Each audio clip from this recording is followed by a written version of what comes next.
We started thinking about this conference a year and a half ago, really. And notwithstanding the continuous, ostensibly disappointing turn of events in the Middle East, we still contend that the Arab Spring is an unfinished project. Like Professor Mahdavi likes to say, that the genie is out of the bottle and things are not going to be the same. And that, like I often like to say, it is increasingly important for us scholars and researchers to locate hope even among a prevailing and emerging disappointments and a politics of disappointments. And the first step really to locate this hope is really to read history and to observe and grasp how disappointment has been and continue to be the ethos of many new as well as old democracies. And a favorite example of mine is the US. Thomas Jefferson, American founding father, wrote near the end of his life, all is dead. Jefferson's disillusionment, historian Gordon Wood explains in his book, The Radicalization of American Revolution, resulted not from activism itself, but resulted from comparing the expectations of the uprising with the real outcome. And another favorite example is the European social movements. And the same was true for European social movements. So Sidney Tarou, again writing on the 1960s and the 1970s movements in Europe and the US, observed how disappointment following major episodes of contention marked those revolutions and marked the politics after those revolutions. Also writing in 1972, Astrid Zollberg described social movements and mass episodes of contention as moments of madness. He observed how they are often followed by, and I'm quoting him here, although you'll find that there's a lot of similarity of what Zollberg observed and what we really are witnessing in the Arab Spring and in the Middle East, that often mass episodes of contention are followed by bourgeoisie repression or by charismatic authoritarianism, sometimes by horror, and often by the restoration of boredom. End of quote.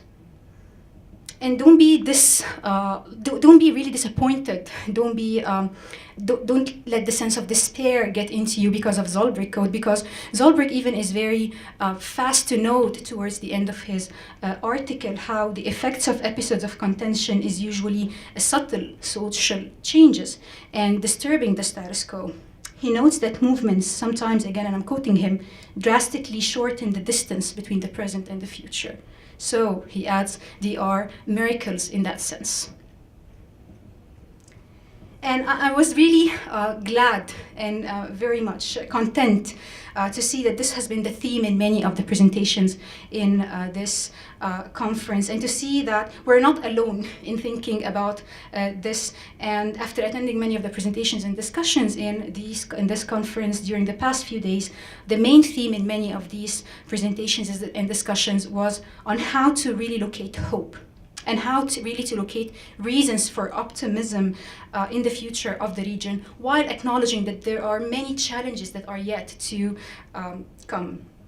And this was done through a very informed historical reading of the events in the Middle East, and a critical reflection and a critical reading of history and contemporary events in the Middle East. And we hope that through this conference, we have charted the contours of the research agenda and opened up analytical ventures for hopefully a hopeful research agenda and hopefully a hopeful analytical ventures. Thank you, and I'll leave it for Professor Mahdavi for a few last concluding comments.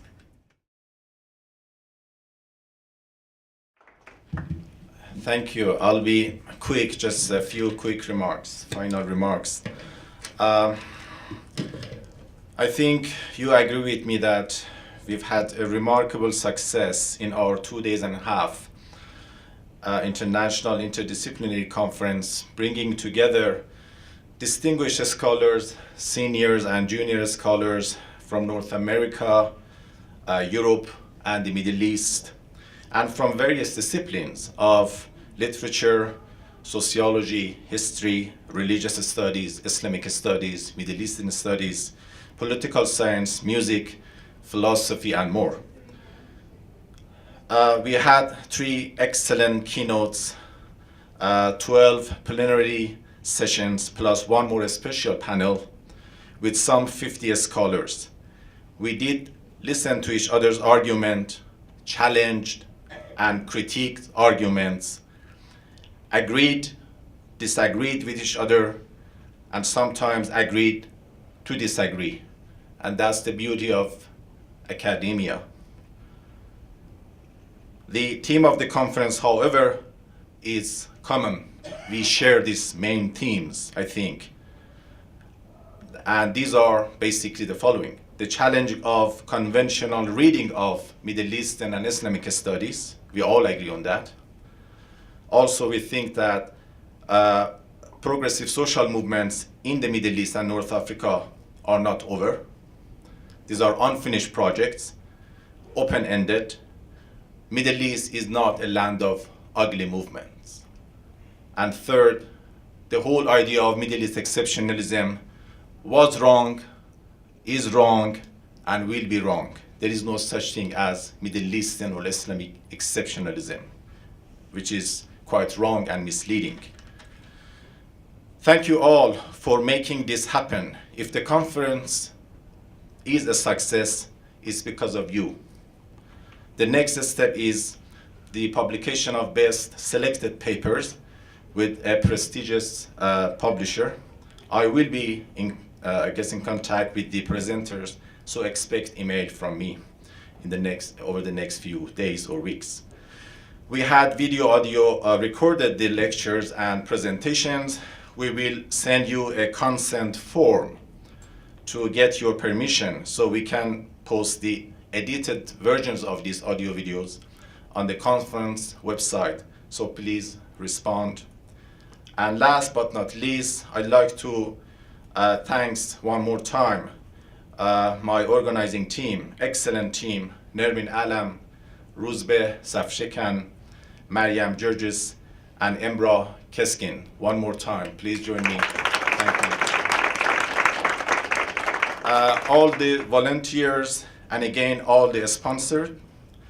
I am also grateful to all the panel chairs who took their time to participate in this conference over the weekend. And so hope to see you again. For those of you who are not from here in Edmonton, you of Alberta again. Those of you from here, perhaps for another conference. Thank you very much.